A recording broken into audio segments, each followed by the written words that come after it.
I recently interviewed Gordon Laing, the founder and editorial director of Camera Labs, and in this hour-long retrospective, Gordon shares secrets from his past.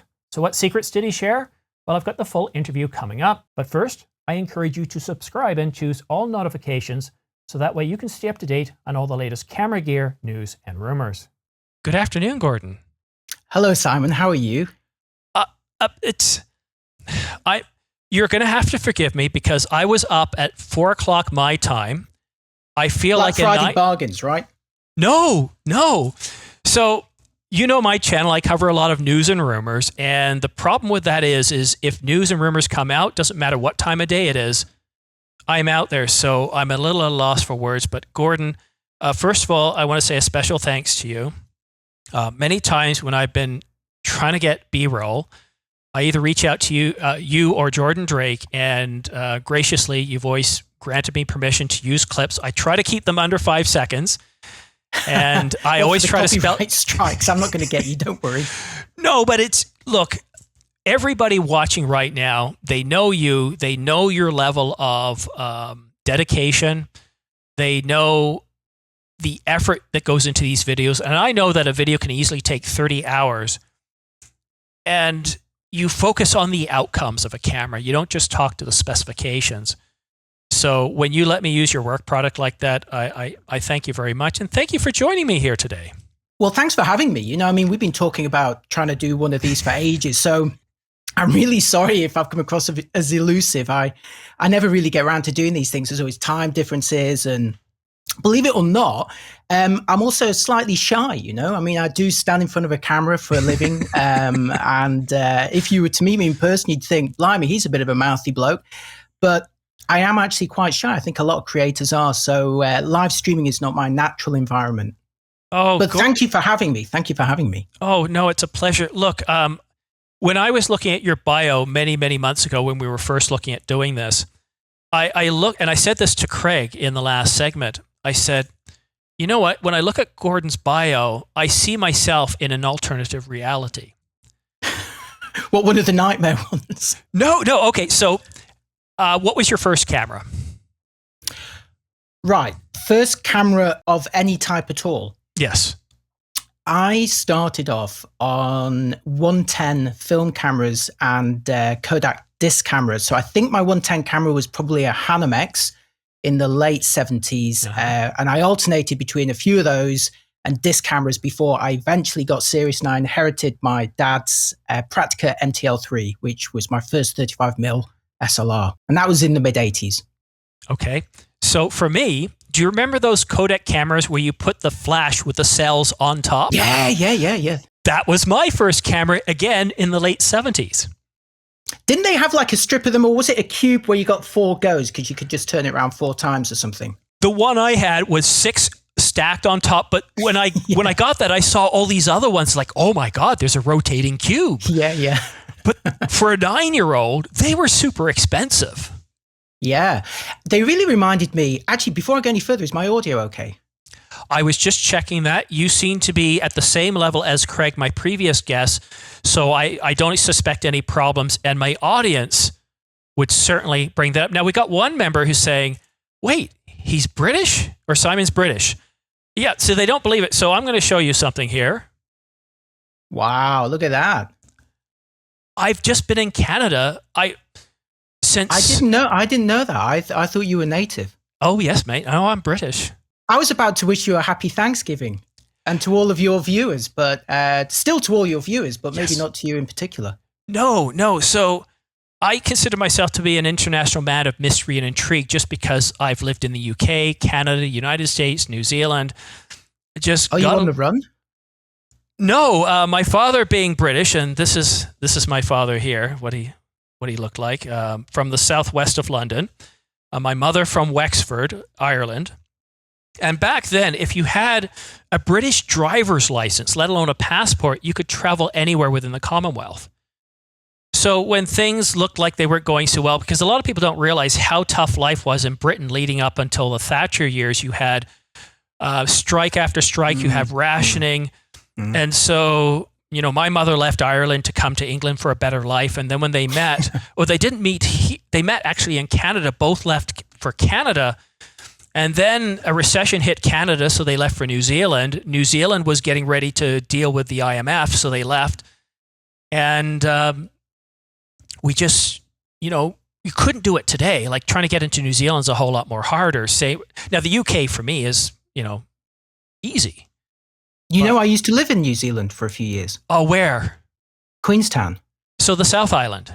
Yeah. For 6 years, between 2006 and 2012, which coincidentally matched up with when YouTube launched and when I started doing videos on YouTube. So most people who know me from the very early days of YouTube, they'll go, oh, he's a Kiwi, or he lives in New Zealand, because my test shot was like of the Southern Alps. It was of the Remarkables mountain range in Queenstown, which of course is ridiculously photogenic and beautiful.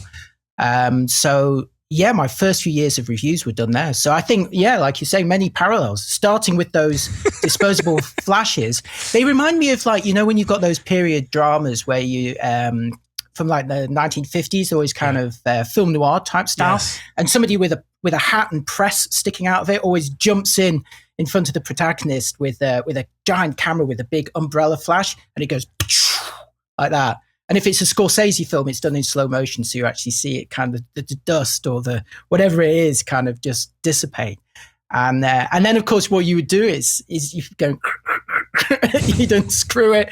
You'd at least say, wait there, I'm going to pap you properly in a minute. Come back. Good old days, right? Oh, I have many. You don't see the hipsters doing it though, do you? Everyone's adopted film or early digital now, because that's what the hipsters are really into. But I don't see anyone with those flashes. They're the people who are keeping it real. Yeah, I'm too old to be a hipster, and I don't like facial hair past 5 days, so it wouldn't work for me. Although I don't mind wearing plaid, being Canadian and all, I'm wearing the same outfit that I am in your thumbnail, so I thought I needed to be recognized. Yeah, because of the R5 Mark II, it's all about Hysteria, a British band. Yeah. I'm aware of their work. Okay, so I got to ask you a serious question, though, and please don't be upset, but why on earth did you leave New Zealand?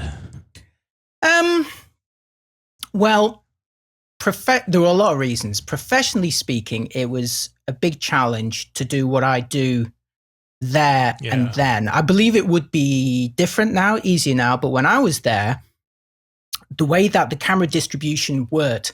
So what happens, which can be a little bit confusing at first, you have the camera headquarters, which are typically in Japan, or there's a couple in Germany. Then they all have regional subsidiaries. So that's why you'd have Canon Inc., which is in Japan, but you have Canon USA, which is separate, Canon UK, Canon Europe, which looks after regionalization across there, but you also have, say, Canon France and Germany, and so it goes on.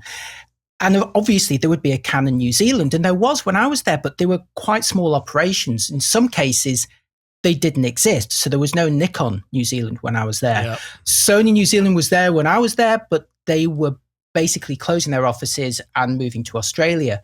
Panasonic had good presence there, I think just purely because of their kind of white goods and their other appliances. So they went, well, the camera people can stay as well. But where I'm getting to is that it was very hard for me to get hold of product to test.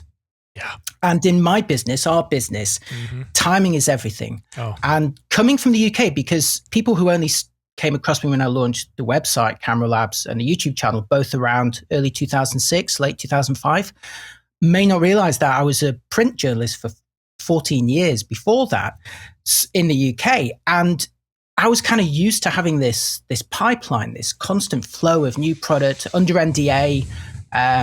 So it was like you were constantly being briefed on things, you were constantly receiving things, testing them, sending them back.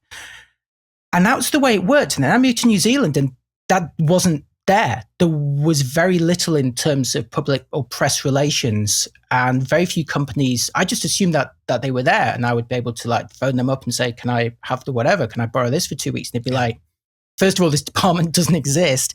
And in the cases where it did exist, they'd say, oh, we're not getting it for like 3 months. Yeah. Or in the old days, do you remember when the camera launches were like twice a year, and they would launch like 10 different versions of essentially the same compact? Mm-hmm. One would have an extra megapixel or an extra X of zoom on it. in the UK and the US and in other regions with big sales, you would be able to, as a journalist, say, there's 10 new cameras. Can I have this one, and this one, or all of them? In New Zealand, they might have only got one of them. Yeah. And it might not be the one you were interested in. And again, you might not get it for 3 months. So it proved to be a huge challenge getting hold of kit. And at the time, the internet was also very, very, it was limited. It wasn't slow. It was very fast, but it was metered. Well, so you're talking about the 80s and 90s. In late 70s, it was still very much of an experiment. It really wasn't until the mid-90s that you started to see camera companies or big companies starting to buy domains and having a web presence. But even then, everybody was on dial-up. Well, I remember like meeting some people there, and they would say, so what magazine do you work for? And I would say, well, I used to work for these magazines, but now I've got my own website and a YouTube channel. They'd go, "All right, that's great. What magazine is that?" And I'm like, "No, there is no magazine." They'd be like, Right. So where do I buy it? What shop is it?" And I'm like, no, it's free. And in fact, they were probably seeing through stuff a long time before we realized that there's not a lot of money in what we do. And they were like, "Oh, right. So what's the magazine again?" And I was like, oh goodness. This conversation happened a lot in the mid 2000s. Again, it wouldn't happen now, but it did when I was living there. And that proved insurmountable business-wise long term. There were some other reasons as well. We're all getting older, and your family and friends are less willing to travel that distance to come and visit you. And likewise, for you to come and visit them, it becomes huge, expensive. It becomes difficult. What was like, 2 long-haul flights for me, 2 12-hour flights, bit of fun in your mid-20s, less fun in your mid-30s, your 40s, no fun at all. And in your 50s, you begin to realize that not only is it not any fun, it costs an absolute fortune and it's an environmental disaster. So you begin to think, well, maybe I better position myself where my family are and my friends are as well. So that was an additional factor. No, I can understand. But beautiful place to live. Beautiful place. Oh, yeah. I just want to say a thanks to Shin for the super chat. Very much appreciated for keeping you up to date on the latest camera news and rumors. But Gordon, I lived in the North Island, just outside of Auckland in a town called Takapuna. At the time, New Zealand had an entire population of 4 million. That was the other thing that didn't change. So when I moved there, the population was 4 million. When I left, the population was 4 million. And the interesting thing about in the UK or in America or in a lot of countries with a larger population, which just keep growing, you'll hear about these new infrastructure projects like trains that go really fast or, 3G, 4G, 5G phones, really fast internet, streaming and things like this. And that if you don't have them today, you're probably going to have them next year, right? Yes. Because you need a sufficiently large population to do big infrastructure projects like building faster internet. Laying a pipe across the ocean is not a cheap thing to do. You need to have this many subscribers to make it worthwhile. And in New Zealand, I was seeing that they were falling a bit behind. Again, when I was living there, maybe different now, but they were falling behind a lot of other countries that I was familiar with, where, I felt like I was being a bit left behind technologically. Hopefully that's changed. I think it has. I think it's moved forward a lot. I can only speak about when I was there from the mid 2000s for about 5-6 years. But I have to tell you, not only was it a stunning place to live, but I loved the attitude of the people there. Brits are famously known as being uptight and a bit sort of tense and a bit, when you go to the Southern Hemisphere, a lot of people I was meeting had a lot more of that work-life balance sorted out. It got to Friday night and there was no way they were going to be working late. They'd already planned this. It wasn't even that they were going home. They'd planned this amazing weekend away, or they were going to go camping, or they got this picnic planned, or whatever they were doing. That was super important. Whereas when I was like working in magazines in London in the 90s, it was about just work, and then go to the pub and get plastered. Well, and that same was it, here. every day. That's Western culture. Now, Vancouver as an exception, because they usually kick off at 12 o'clock on a Friday in the summertime. But then again, it's Vancouver, so summer's only 2 weeks. And if you're from Vancouver, Mark, I'm just kidding. I know it's 2 months. But hey, I love Vancouver. Do you know that was my number 2 choice after Queenstown? Well, not number 2. They were both like neck and neck. Oh, yeah. Beautiful city, great place. beautiful place, and London is still not too far away. That is my retirement destination. I just Vancouver. love it. Yes. Well, Yeah. not directly downtown because it's got some of the most expensive real estate on the planet. But definitely, like my mother has a condo, so eventually we could be there. My brother has a place. And what you said about family is, it's really sad as I get older, I have a lot less family because of life happens. And so I think Vancouver, I'm being pulled there, less towards Europe. I just love the mountains. I love the trees, and I love that British climate. But unlike Britain, if I go to the island, it's sunny all the time and not raining all the time. It is great. You know, one of the other things that happened in New Zealand, for which I'm forever thankful, since we're talking about being thankful, I guess, is that they introduced me to snowboarding. I'd not skied or snow. I'd not done any winter sports until my mid-30s, because growing up in the UK, when I grew up, again, it's different now, but when I grew up, it was seen very much as an elite sport. This is for rich people. It's not for you. You're too common to do this, you know, and you'd be like, oh, all right then. So, you know, I never did any of that. You go to New Zealand, they're like, mate, there's the mountain. Let's go. What are you waiting for? It's for everyone. Same for like golf, which again, growing up was a bit of an elite thing. There it's just like, you want to play? Just play. Do whatever you want. Yeah. So I took it up, aged 36, obviously hurt myself a lot, but absolutely loved it. And that's one of the things I'd love to do if next time I'm near Vancouver is go up to places like Whistler. Really want to check that out. Well, if next time you do plan on heading out there, let me know ahead of time, because my brother, believe it or not, he's kind of like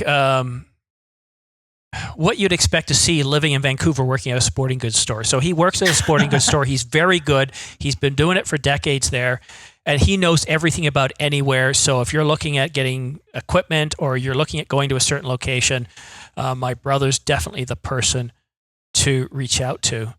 But, definitely.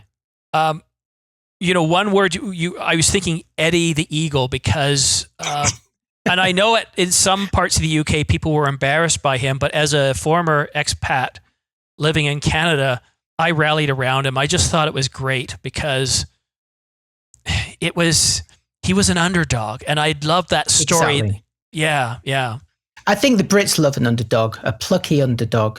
I think more people liked him than didn't. I liked him. I thought it was fun, and you know, he tried. He made them change the rules. He made some change. How many of us can say they've made changes to the Olympic entry process because of that? No, I certainly can't. Also, yes. Would you do that? Would you do a ski jump? I mean, no, I'm not mentally crazy. I like my life. I like my legs not being broken. Yes, exactly. It's the fact that you can't.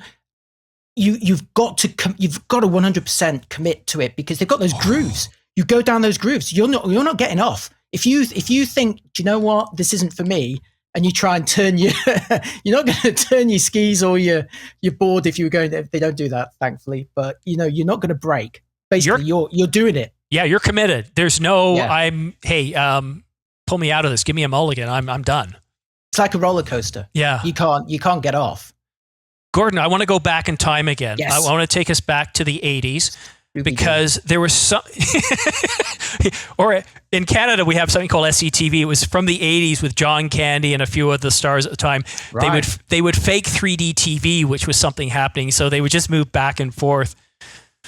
Something that is that a bit like what was it called, that Netflix thing with Kids in the Hall? In no, the recent thing, the Pentaveret. Did you watch that? Pentaveret with Mike Myers. He makes a lot of references to kind of old style Canadian television. I didn't know whether that was an accurate portrayal or not, but it was very amusing. You have to understand that a lot of established Canadian culture or humor, or I say humor, is based off of, it's like a British sense of humor. It's closer to the British sense of humor, but it's been Canadianized. And it's what I like to think of that Monty Python, where the humor, the thing that makes you laugh is something that's you're not expecting. It's not about shock and awe. It's just like, whoa, I didn't expect that. Like King Arthur, they hear chainsaws while they're trying to build this thing, and they didn't have chainsaws back in the Middle Ages. But the one thing I want to sort of touch back on in the past is something that had an impact on my life. And based on what I see from your career, you spent about, I don't know how many years it was with computers and covering the press. One of the reasons why I am where I am today, and due to a lot of people, is something called the Amiga. Mm. I heard about this in like 1984, and I heard about this. I thought, oh, I want this. It was such a creative tool for me. And then in 87, I bought the Amiga 500. It was the first ever device or computer that allowed me to do things that I wanted to do, whether it was music, whether it was animation, whether it was writing, whether it was video. And I should have stayed in video, but when I was going to college in the United States, somebody had scared me off video saying, there's no money in it, run. They were right. Well, I listened. I wasn't a rebel at the time, and so I went into business. I got a business degree. I got an English minor, and I ended up coming back to Canada and going into investment banking, where this is where my writing kicked in. Unlike doing creative stuff, I took all the analyst reports. I was the guy publishing those reports going out to investors. So from a very technical point of view, I would look at their PEs. I would come to them and say, look, you got your PEs wrong.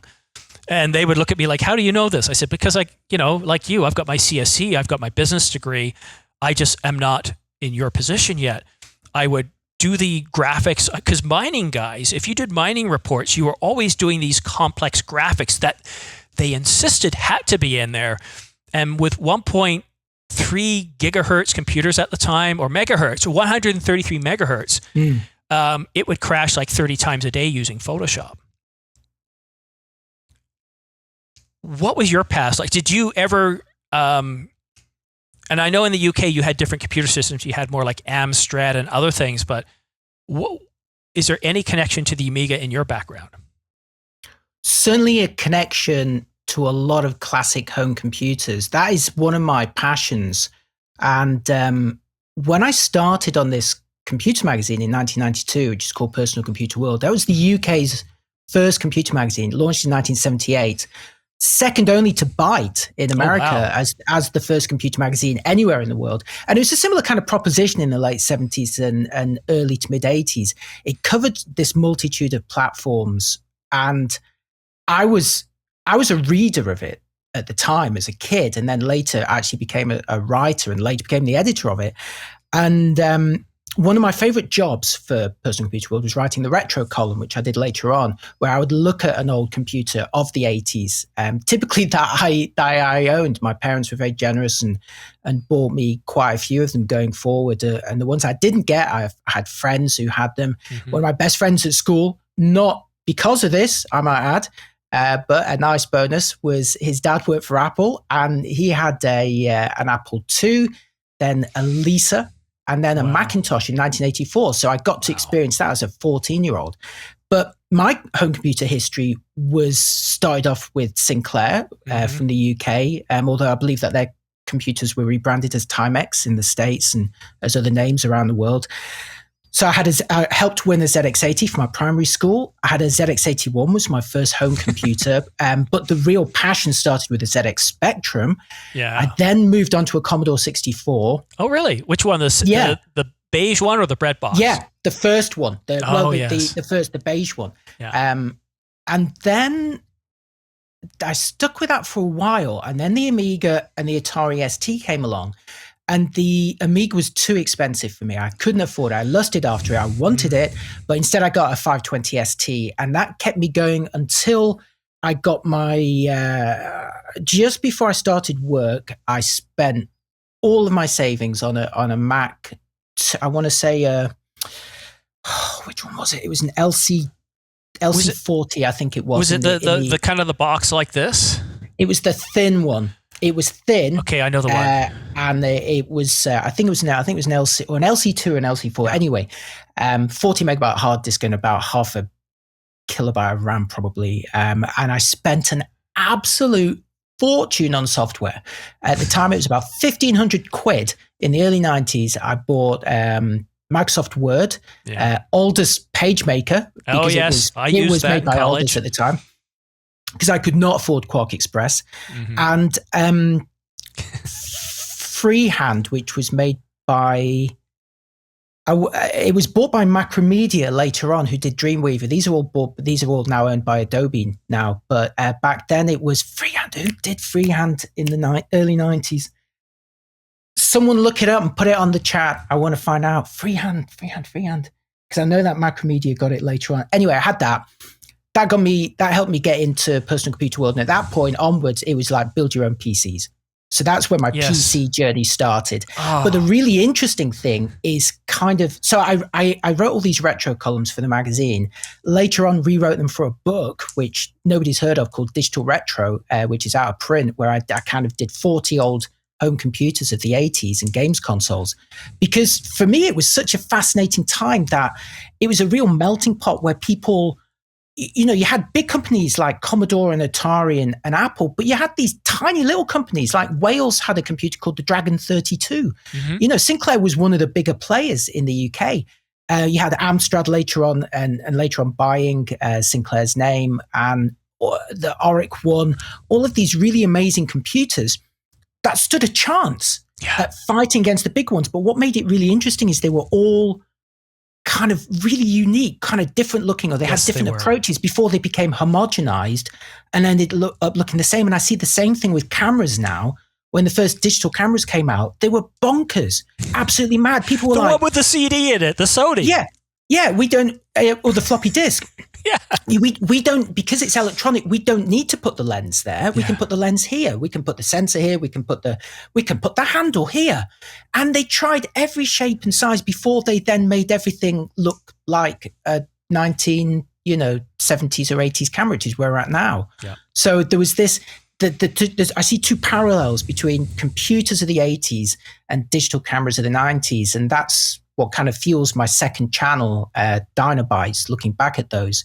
And if we got time, do ask me at some point later on about the Mr. FPGA project as well, because that's amazing. Okay, hold on. Dinobytes. And folks. Dinobytes. I'm writing this down because, if I have time, look, you're the one who's a time traveler. You're in my future. So we'll go as long as you want to go, because you know what? This is a trip down memory lane, Gordon. And I'm memory lane. Cool. That could be a channel by itself, couldn't it? Oh, you should have called it that, shouldn't I? Memory lane. I'm a very strategic person in how I think. It's the business side, and I've got this business side, and I got the creative side that kind of bashed together. But one of the problems, because I have a day job, is I find myself, I try to dedicate no more than 60 minutes to 2 hours if it's a non-review video. And the problem is as I made a mistake there, sometimes I'll make a mistake, I'll catch it in editing.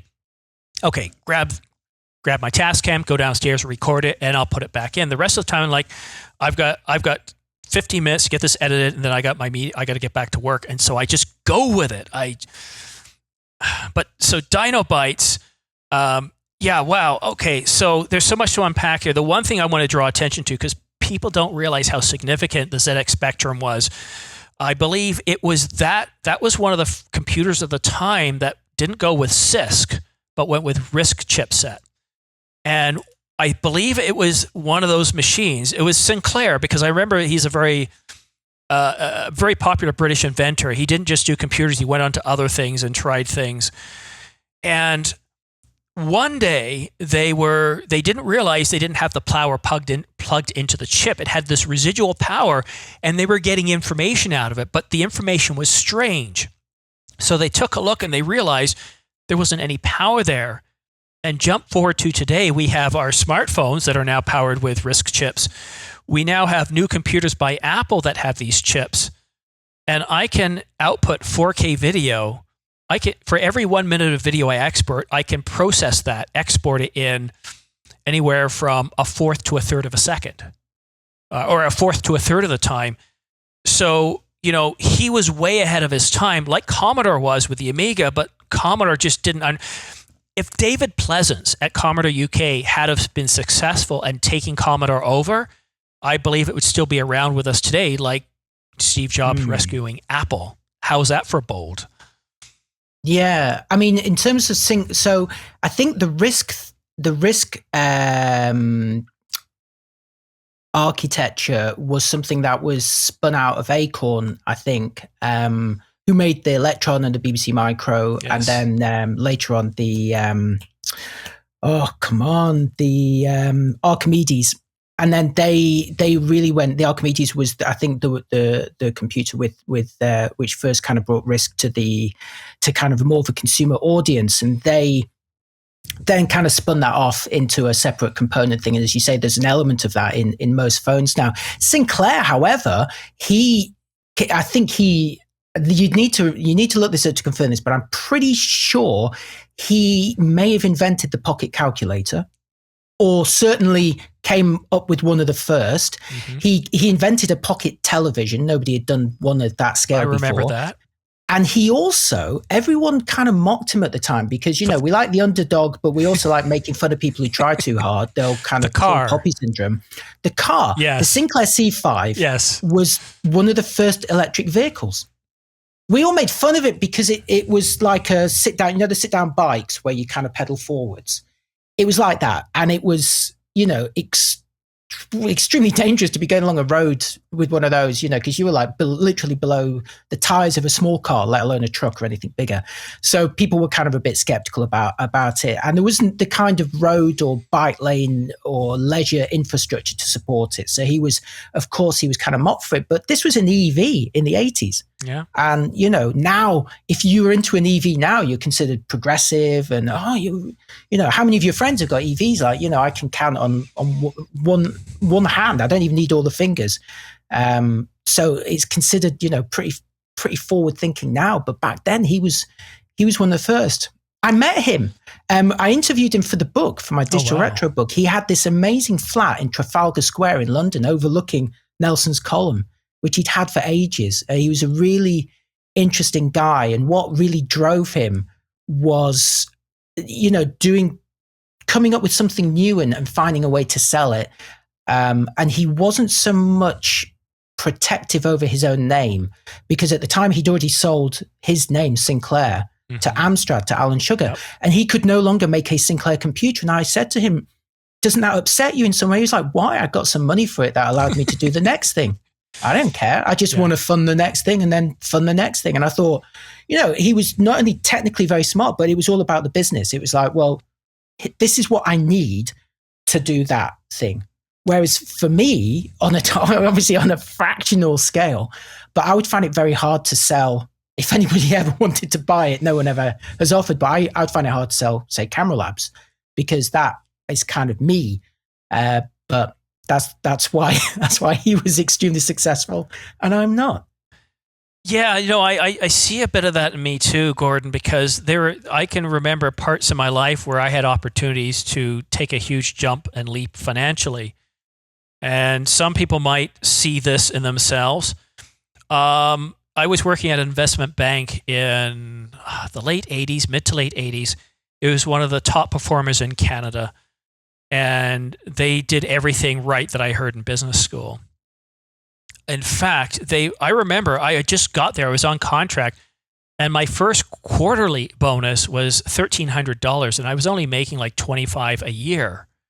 This is Canadian dollars, so it might sound high, but that was just your standard starting job in Canada at the time.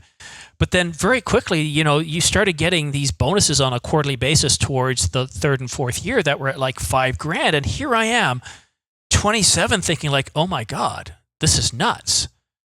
And I never got to that level of income for many, many years afterwards.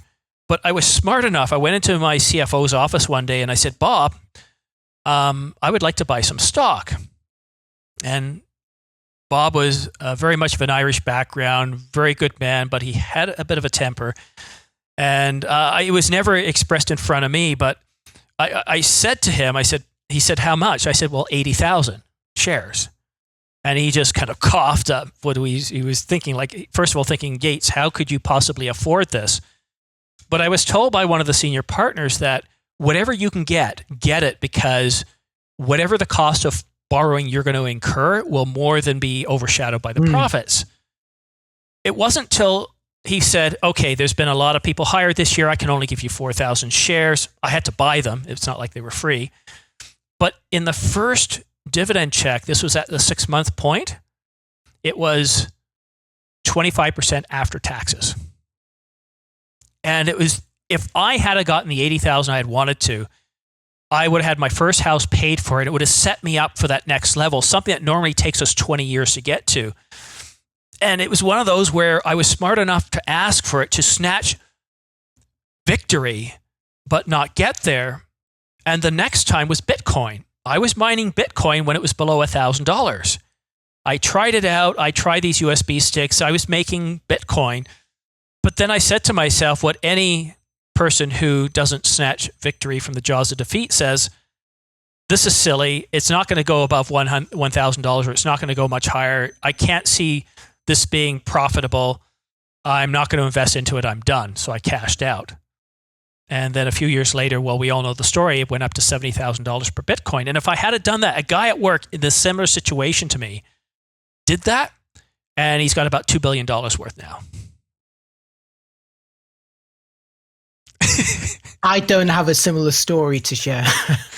But Gordon, so we all talk about buying the lottery ticket, but to actually be that close to victory and to snatch defeat from the jaws of victory, I think it all builds your personality. Oh, makes you a better person. What would you do with that money anyway? I don't know, but I'd spend a bit of time trying to figure it out. Yeah, be fun finding out, right? Oh, but yeah, no, I see. It's funny because the more I look at your background, the more I'm seeing, elements of my past, and sure, there was the investment bank where I was writing, but it was technical writing. And even in my day job now, I do a lot of writing, a lot of creative writing. It's still business, but I use a lot of images to tell a story, to convey, to cut through all the crap. And people say, well, what are the requirements? No. What is your vision? What are you trying to do? Does this align with the strategic?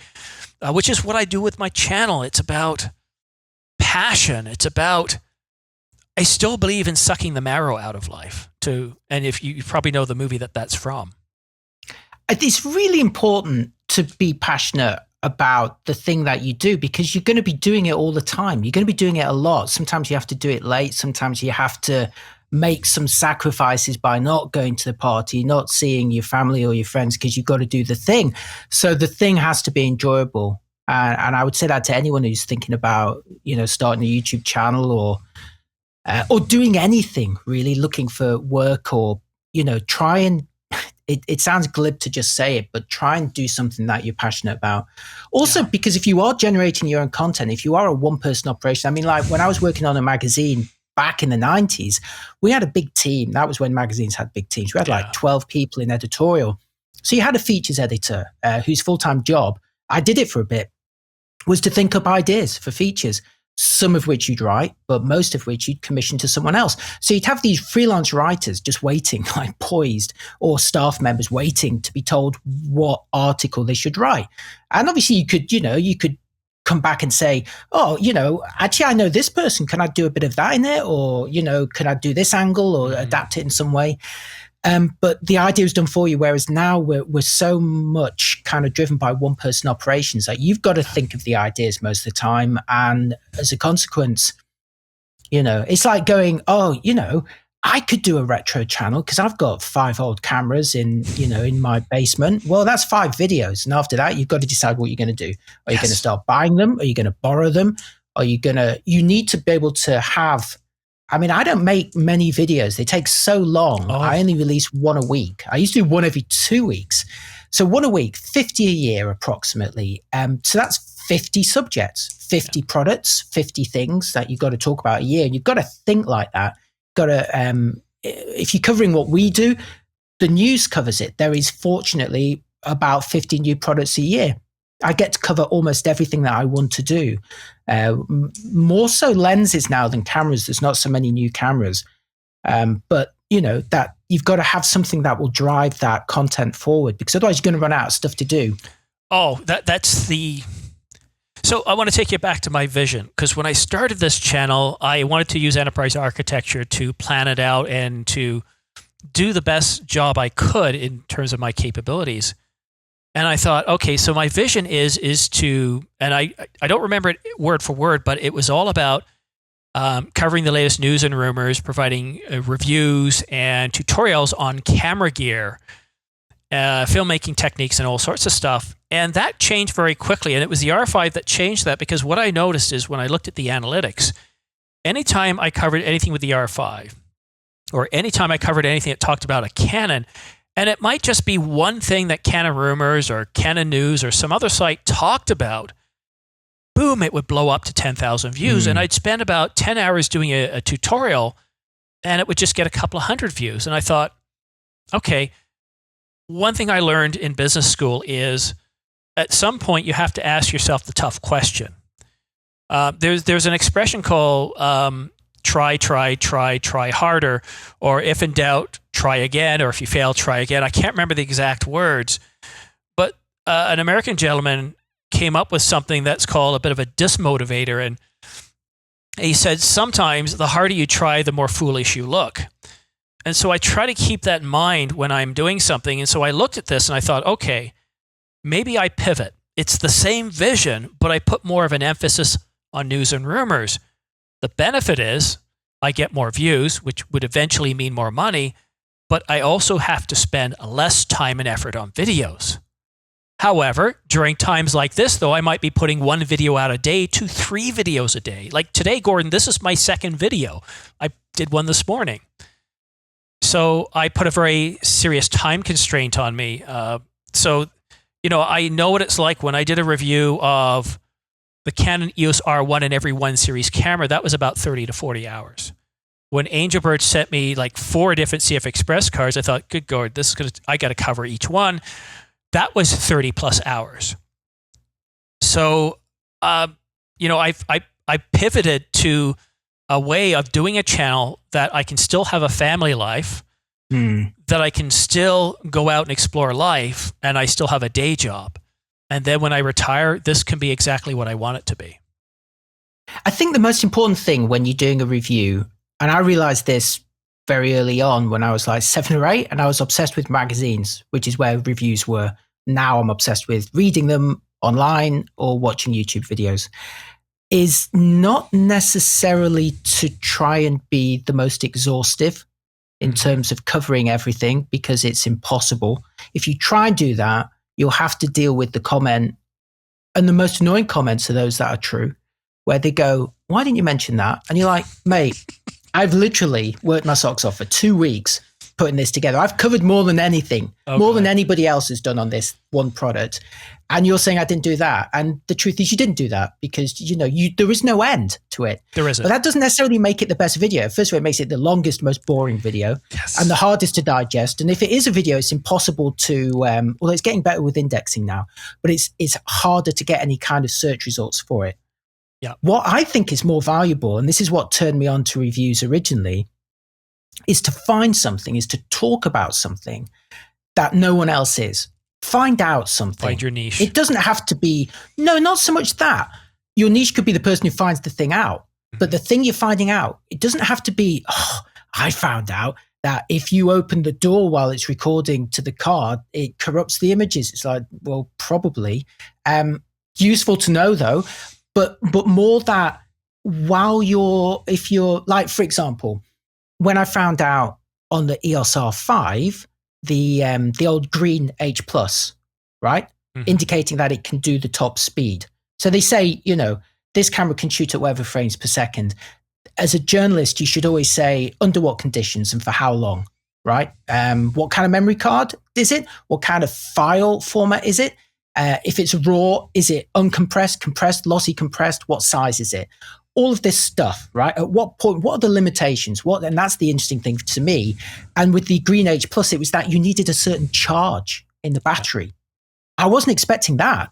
And it kind of makes sense, but I wasn't expecting that when the battery charged, because I noticed it. I had 2 of them at the same time. And one of them, the green one, was lit up, and on the other one, it wasn't. And they had the same memory card, and I was like, the same lens. And I'm thinking, what's happening here? Why is that not lit up? And it's because I was filming B-roll, which, I'm the king of B-roll. Yeah. And I was like, oh no, on some of the menus I've recorded, it's green. On another ones, it's white. And I don't know why. And then you find out, oh, so with certain lenses, it can't achieve it because of the aperture not opening and closing fast enough. Another interesting thing that a lot of people may realize. But it turned out in that case, it was the level of charge in the battery. And I didn't know that. And that's what really drives me to do what I do, is finding out something. Not necessarily this is a bad thing. I found something out. It's not about being vindictive or about revealing some big secret. It could be a tip. It could be, oh, by the way, did you know that when you press this button and that one at the same time, this happens? Like a lot of people don't realize that on Fujifilm cameras, on a lot of them, if you want to customize the button, you just push and hold it for a few seconds, and then the custom menu for that particular button comes up, and it's like, that's nice. Didn't really realize that if you'd come from another system, stuff like that. And that is what I think makes a really useful review, as opposed to either doing, a piece where you're just regurgitating the headlines from the press release, or where you try and cover everything. Just find some interesting bits. Like I noticed that it got a bit hot, or that my fingers are this long and the grip didn't feel, I couldn't reach the joystick. The stuff, usability stuff that it's got all the features Outcomes that you want, but the thing that will put you off using it is that you can't reach the joystick comfortably. I mean, who knew that was going to be an issue when you chose that camera? Because it had this spec, it shot this resolution, this type of video. It had the flip screen, the way you like it, the right spec for the viewfinder. This is the camera for me. You pick it up and you're like, ooh, I can't quite stretch to it. And it's the same as buying a car and finding that your favorite cup or bottle doesn't fit in the holder. It's a deal breaker. You know what, Gordon? But it's not what you see in the reviews, is it? This is why I follow you and Jordan Drake. Jordan's great. I love Jordan. I've had him on the channel, and Chris. he's another person that supported me as well, and I appreciate it. But and this is, again, enterprise architecture, but for me, I'm all about outcomes. I don't care about specs. And what I like about you and Jordan is you talk, everything you do in the review, I don't know if you realize this, but it's relating the outcomes to us. If you buy this camera and this lens, this is the outcomes. And your king of B-roll is you're delivering those outcomes to us along with the words. And that matters to me. So when you talk about usability, when you talk about the grip, some people think, oh my God, who cares about the grip? It does all that. No, because you're going to be using it day in and day out. And when you hold that camera, you don't want to be thinking about it. You don't want to be worrying about the memory card failing. You don't want to be worried about the autofocus system tripping. And so I love how you cover that.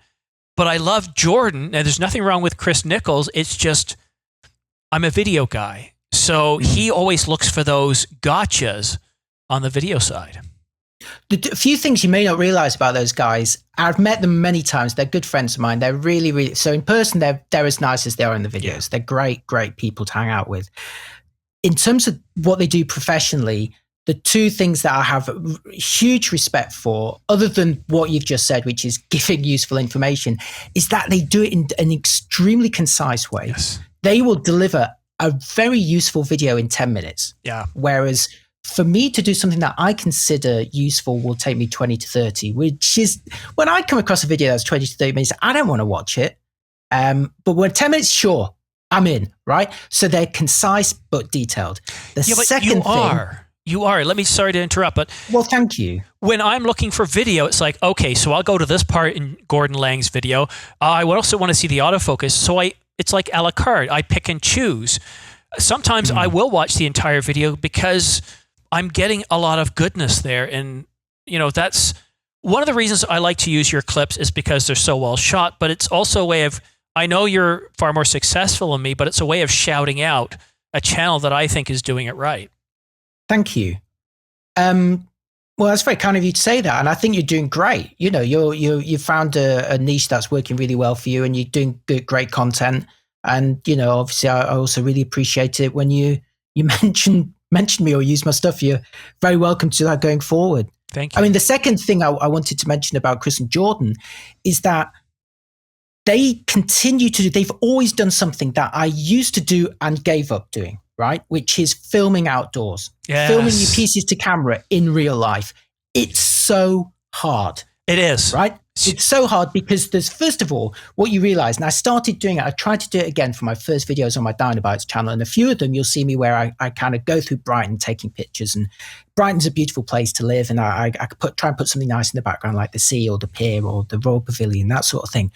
But the moment you take a camera outdoors to film, you realize how noisy it is outdoors. There's noise everywhere. I'm not just talking weather noise, traffic noise, construction noise, weather. And whenever you find somewhere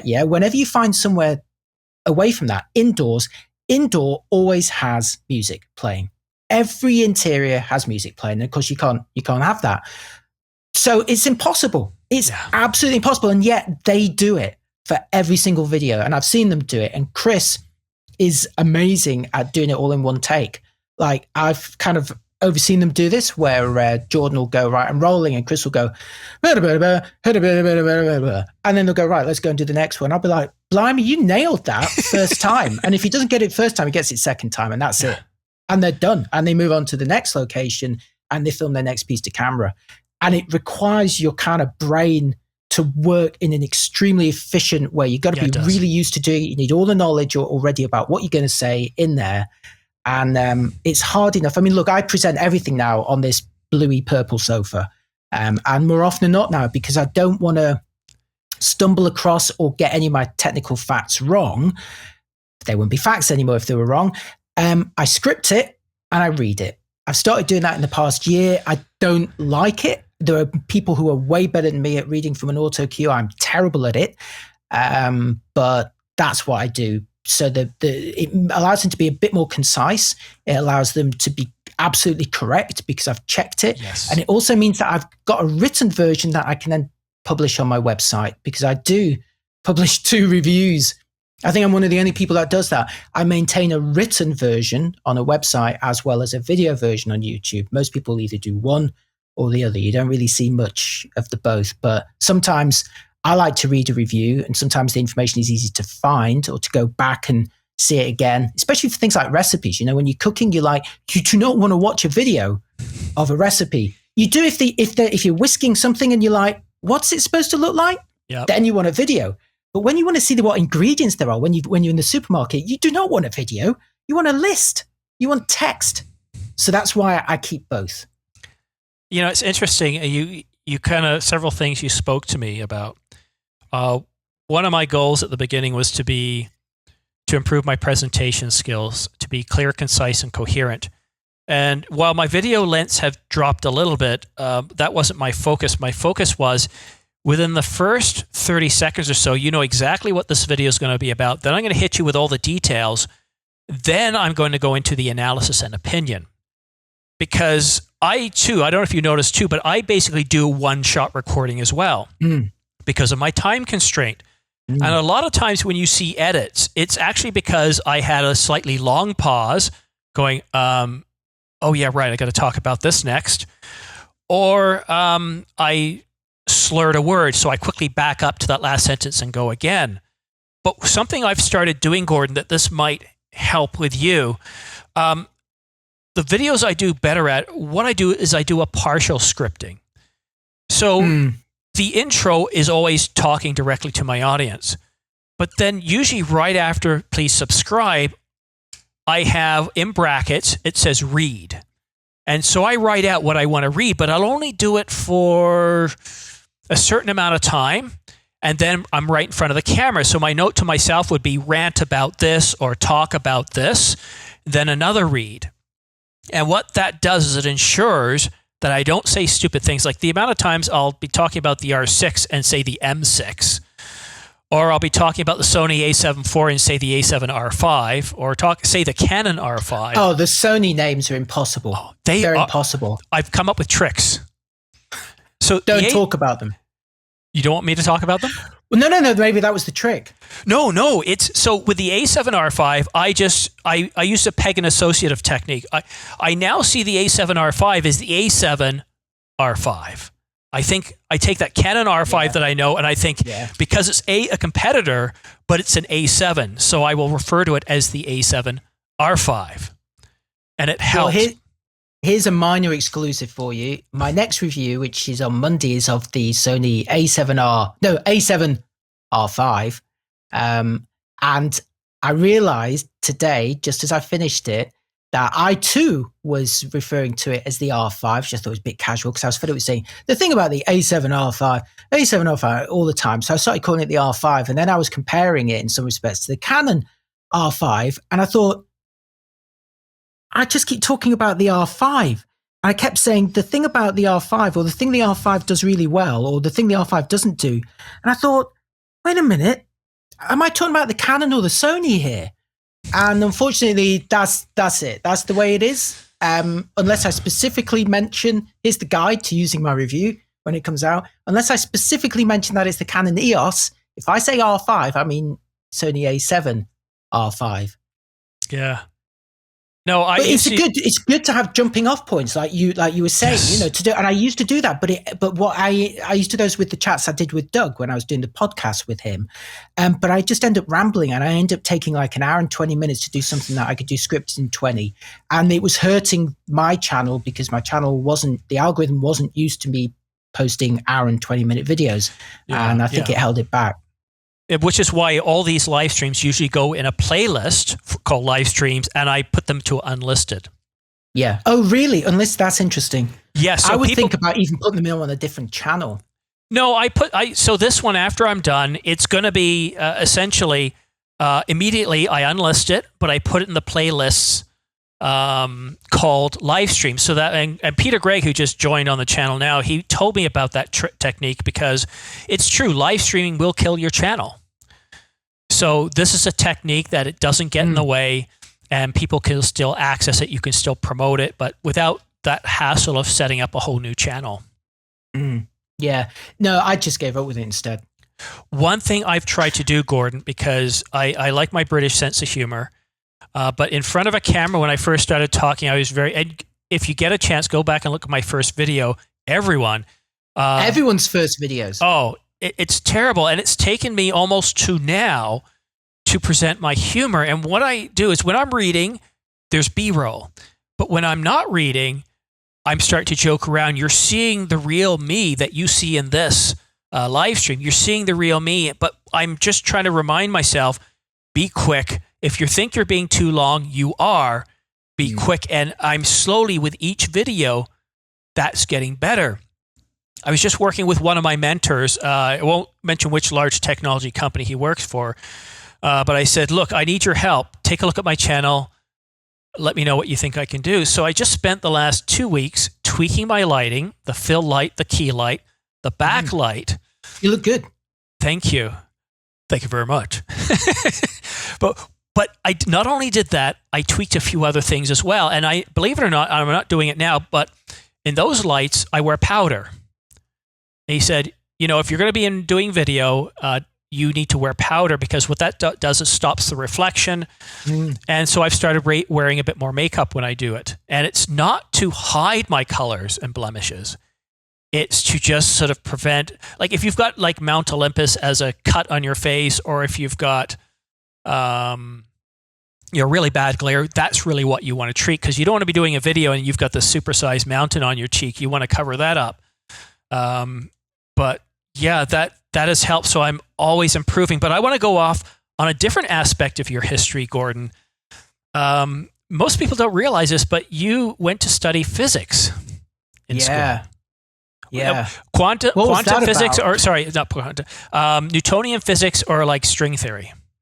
Oh, well, so I kind of realize now that a lot of your choices when you're a kid in terms of education is driven so much by the teachers, right? By good teachers who you get on with and bad teachers who you don't get on with. And generally you gravitate towards those ones. I mean, obviously the good ones. Yeah. If it's a subject you hate, then I don't really see much crossover there. But for me, I had a line of really good physics teachers.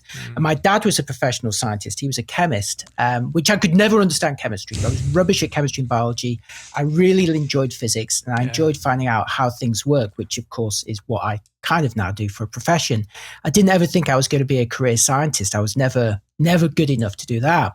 But yeah, I found myself doing an O-level in it, which is what we did at the time when you were 16. Then I did an A-level in it, and then I did a degree in it. And I started off doing physics and astrophysics at Kent University.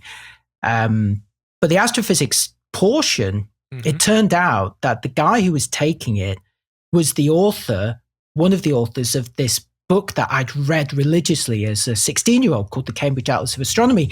And I basically knew the entire curriculum by accident because I'd read it 2 years earlier. So I thought, well, there's not much point in me kind of doing this. This is another problem that I have. That would have been an easy win. You know, I could have got quite a good quality degree then because I already knew quite a lot about it. But I've never been of that mentality. I always choose the hardest path, the path of greatest resistance, which is why I do these ridiculous reviews. So I changed it to physics with computing. But the computing side, so the language they wanted to teach us, and this was in 1990, was Fortran, which if you're into computers was a language of the 70s, maybe I want to say late 60s. It was one of the first ones, right? And at the time, the cool kids were programming C in the early 90s. That's what I wanted to learn. Yeah. Or so, C++. And they weren't doing that. So I dumped that. And what I ended up getting a degree in was pure physics. I was really, chaos theory was kind of coming out then. And again, the cool kids were into that. And I was like, oh yeah, I like the sound of that. So I did my third year project on chaos. But prior to that, it was, it was like advanced Newtonian stuff and a lot of quantum physics, which was straight over my head. Oh, it's amazing. And then when I left, like so many people do with their degrees, it's like, well, I was looking at my friends who were doing film studies because I'm really into film. And I thought, well, you have like 2 hours of lectures a week. I had 40 hours of lectures a week. And who came out with something more useful? Because I'm not a scientist. I wasn't getting a job in research or in teaching. But then I got a job working in a magazine for Personal Computer World where I had to develop tests and do some fairly scientific things and was sometimes put in front of engineers who would try and run some things past you like, oh, yes, this has got a CCD sensor, which means this. And you'd be like, no. Actually, does it? Because, I don't remember any of it now, but you said, but don't the electrons do this? And they'd be like, oh no, physics graduate. So, and even though I've forgotten it all now, I've given away my magic shield. I do occasionally go, you just drop it in there in conversations sometimes. And people go, oh, right, okay, I can't say that then just in case. I can't like BS you. I've got to assume that you've got this, you kind of get how it works a bit. And there's a bit of assumed knowledge there. So yeah, it did end up being a bit useful because it helped you develop tests, but I think it was more for blagging opportunities. It does impress some people sometimes. It would be less so if any of them actually tried to be on it because I don't remember a thing. No, I wish I had the courage of you. I didn't know what I wanted to do in college, so I just put down business. And I had a double major in business and computer systems. But like you, only when I was there in the US, it was all about COBOL. And I thought like, I don't want to do that. So I actually, funny enough, I dropped my computer degree with almost straight A's and a departmental scholarship nomination. Nice. And I dropped it and I thought, I'm going to pick up English with straight C's because business will help me, give me the tools. English will help me. But physics, my friend, the reason why I bring this up is because, well, when I had finished college, I came back to Canada. I got my CSC. I got so many certifications. I was working for an investment bank, and I was working like today, 16 hours a day. And finally, one day after like 3 certifications, I thought, I need a break. So I picked up a book on physics. But it wasn't one of these easy reading like Stephen Hawking's book. It was one where some pages would take me an hour or a day to actually understand. But I loved it because what he was doing is even the standard model, he would kind of, because in school, in high school, we're taught a simple element has a proton, a neutron, and an electron. And that's hydrogen. And that's easy to understand. So the neutron... No neutron in hydrogen. Is there? Is there a neutron in hydrogen? Isn't it just one proton, one electron? I can't imagine it not having a neutron. Well, tell us in the comments. Well, it's the simplest one. I think it's just one of each, isn't it? Well, I know it has one electron. No, one proton, one electron. Anyway. But so the point I'm trying to get at is it works in our mind. However, as you start to get up there with more protons and neutrons in there, they're not telling us the truth, because I know with magnets, and what can I simulate two magnets with? Oh, these lights. So there's a magnet, right? But if I try to reverse it and do this side, they repel each other. So how are all these protons in the center of this nucleus, when they're got this strong nuclear force pushing them apart, how are they together? Well, you see, physics came up with that, and it's called chromodynamics, and it's a particle called are you ready for this? Gluon. Like, they're not even trying, they're just making up stuff so it fits. And so if you think the gluon is funny, there's a whole bunch of other particles between fermions and hadrons, and these are all parts of the Standard Model. And the reason I still remember is because I had to spend days trying to understand pages. But then things moved on, and I started finding myself enjoying the simplicity of string theory, because instead of particle wave duality, and guys, I'll get off physics shortly, but I see somebody who's got a physics degree, and my eyes light up.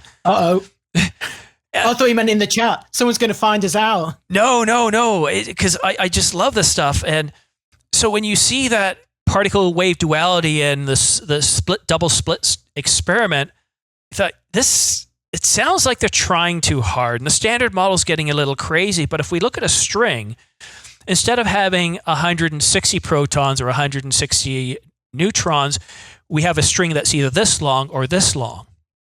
And it solves that whole force repulsion thing.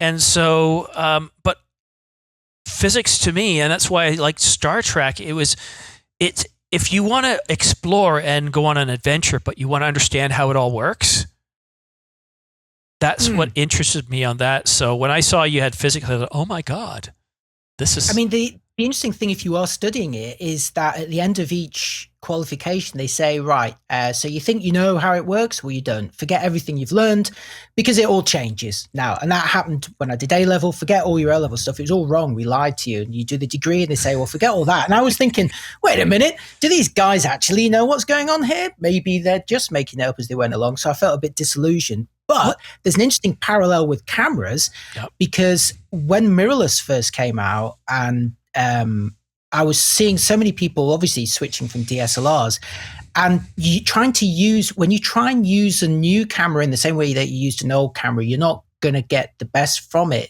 Yeah, the exposure triangle is the same. You know, what you know about light is the same. But in terms of using it and getting the best from it, they are different. So it's about relearning. And you know, I think one of the things that keeps my brain alive is, you know, each week or every 2 weeks when I get a new camera, it's a different brand. So the menus are completely different. Everything's in a different place to where it was last week. And you've got to try and remember all of that. And you have to kind of relearn it all. And that's the same. So if you're ever finding that a new camera don't use a new piece of gear like your old piece of gear. You know, you're not going to get the best from it. Relearn it. Oh my Some God, things Gordon will be the same, but other things won't. Have you ever taken a fish out of water and let it just flop around on the land? I haven't, no. Well, that happened to me a few years ago when I went from the 70D to the R5. As a hobbyist, going to the R5, a professional series camera with all the training wheels ripped off, it took me 8 months before I finally got to an aha moment with video. And it was like, oh, okay, so ISO's auto, shutter's fixed at the 180 rule, and I use the f-stop. And what I always made, the key is keeping the ISO at auto, so if you went to Canon Log 3, boom, your floor was 800. Canon Log 1, it was 400. And then you adjust it, so whenever you're shooting, I would always try to hit that ISO right at 800, and wow, everything turned around. But a correction, we got a correction here. You were right, Gordon. I was wrong. And 1031 Production says, wow, I knew you guys were camera nerds, but just got the super nerd mode going. So we're not that big of nerds, because the really big nerds, they're multi-billionaires today. So, but we well, yeah. Um, I'm glad you mentioned auto ISO, because another thing that changes when I'm talking about using a camera differently to what you're used to is that they do technologically get better, and something that was unacceptably bad performance-wise that you would avoid, 5 years ago, 10 years ago, is now absolutely fine. And I remember having this real kind of downer about. So one of my worst photographic habits is in the past was to always go for the lowest ISO value, right? To try to achieve the best quality. Yep. Because when I started off on digital cameras, anything above 100 ISO looked terrible. Even 100 ISO looked terrible. So it was either terrible or really terrible.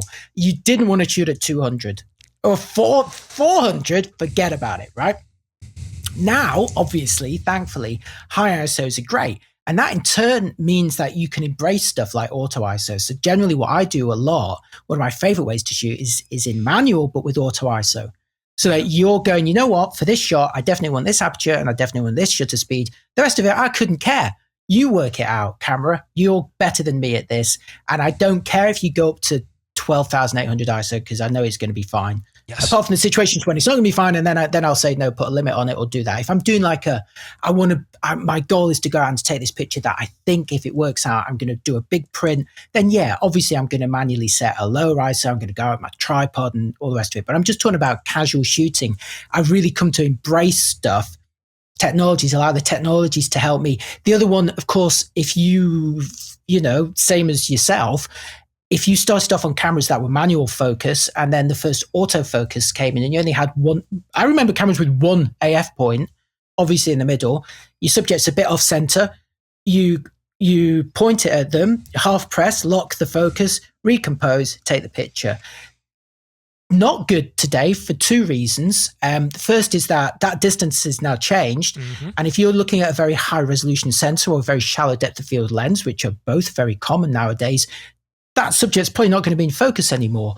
Secondly, the technology has become so good now with like 100% coverage and eye detection, is that I can I don't care where the subject is. I know the camera's going to have it in focus. It's going to find it. So there's none of this recomposing business. That's another thing that's changed. That's something I did it for every shot.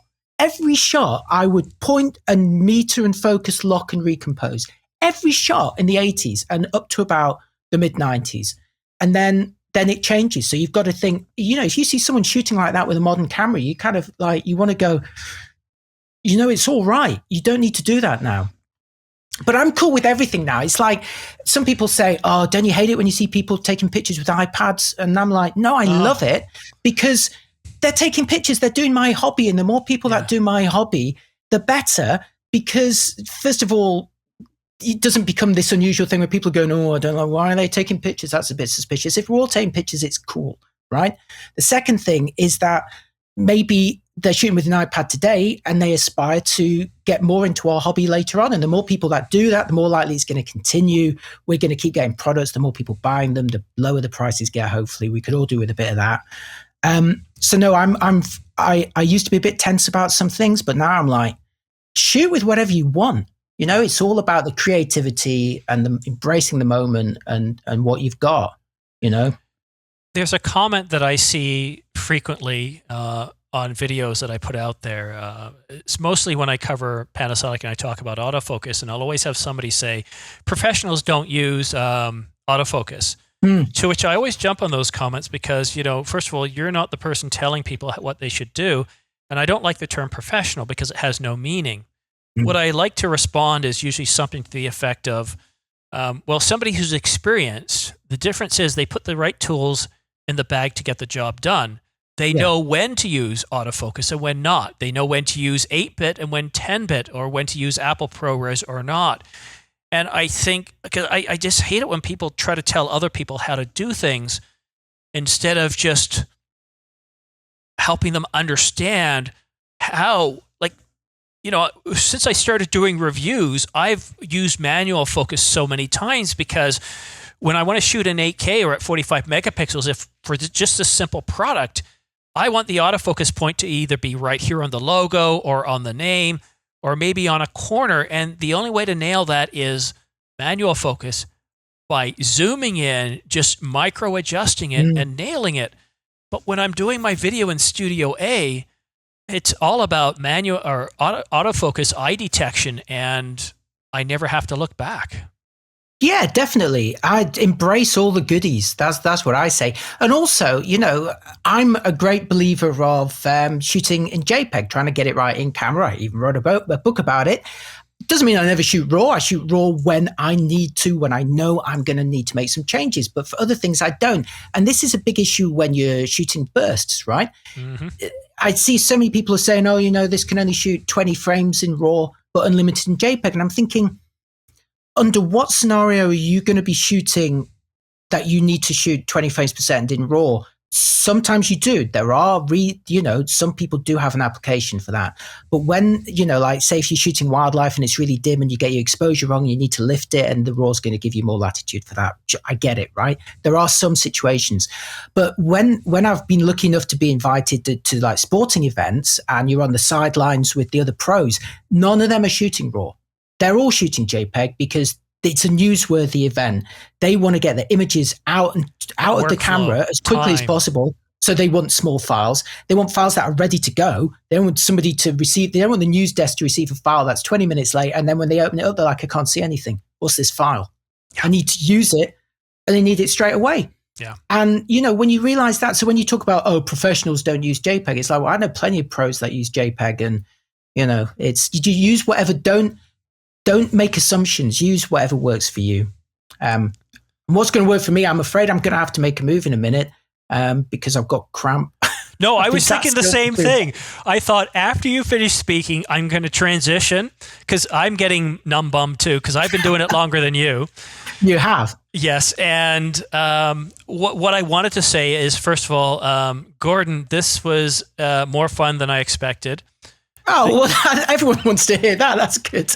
Well, because, like I said, you're me in an alternate universe. And, yes, we got a lot of comments. And yes, when I'm not looking directly at you, it means I'm actually not looking at you at all. I'm looking at the camera. I'm also checking comments. And I didn't want this to be about people asking questions as much. Because as soon as it got started, I realized this is more of a trip down memory lane for you and I, which is also a trip down memory lane for a lot of other people.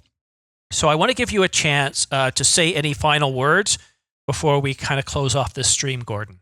Well, just, thanks so much for having me on. It's been a pleasure talking to you finally at last, and thanks for having me on your channel. Everyone who's watching this already knows where to find me. But if you're interested in the retro stuff, do check out my Dynabytes channel, because that's where I review like the first digital cameras and also some kind of interesting home computer and gaming platforms I'm going to be doing more of. And I alluded to this earlier. If you are into like, the computers and the consoles of the 80s, do check out the Mr. FPGA project if you haven't already. It's absolutely amazing. I've got one and I'm going to be making some videos about it soon. It basically rather than emulating these machines, it actually reconfigures its processor to become those machines. So it's a kind of extra level of accuracy and low latency that you can't get through traditional emulation. Not cheap, nothing that good ever is, sadly, but amazing if you're into the retro scene. Gordon, go ahead and send me the links to everything, and what I'll do is I'll put it in the description of this video. So when it goes into that Unlist playlist, when people, if they get all the way to this far in the video, 2.5 hours, then they can link directly to your videos. And I'll put it high up so people can see it. Oh, you're a gentleman. Thank you. As my father used to say, a gentleman and a scholar you are, sir. It is a pleasure to have you on my channel. This I want to do. And for those of you watching at home, I want to start doing more live streams like this where I'll bring on a single guest and it'll be a one-to-one. And if you're in my audience and thought you would make a good guest, let me know, because we're all ordinary filmmakers and photographers. Thank you very much for watching at home. Thank you very much for the super chats. Thank you to, try this again. Thank you for Craig Blair for joining us, and thank you, Gordon, for joining as well. Thank you so much for tuning in. Don't forget to subscribe and choose all notifications. But that's it for now. Have yourself a great day, and we'll see you again soon.